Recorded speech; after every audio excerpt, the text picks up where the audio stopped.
పశ్చిమ గోదావరి జిల్లా స్థాయిలో best prime minister school for rising India పాఠశాలగా ఎంపికైన తాడేపల్లిగూడెం రూరల్ మండలం పెత్తాడేపల్లి గ్రామంలో డాక్టర్ బిఆర్ అంబేద్కర్ గురుకుల విద్యాలయాన్ని మంగళవారం జాతికి అంకితం చేశారు.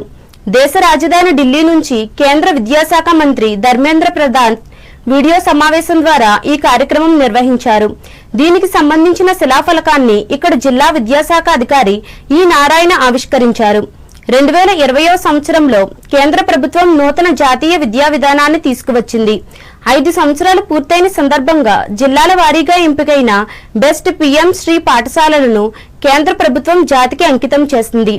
ఆంధ్రప్రదేశ్ రాష్ట్రంలో 26 జిల్లాల నుంచి 26 ఉత్తమ పీఎం శ్రీ పాఠశాలలుగా ఎంపిక కాగా పశ్చిమ గోదావరి జిల్లా నుంచి పెత్తాడేపల్లి గురుకుల విద్యాలయం ఎంపికైంది. ఈ కార్యక్రమంలో Samagra Shiksha additional project coordinator Shyam Sundar, MEO V Hanuma, principal Bheemudalu Rajarao, parents, committee chairman G Indira, ఉపాధ్యాయులు, విద్యార్థులు పాల్గొన్నారు.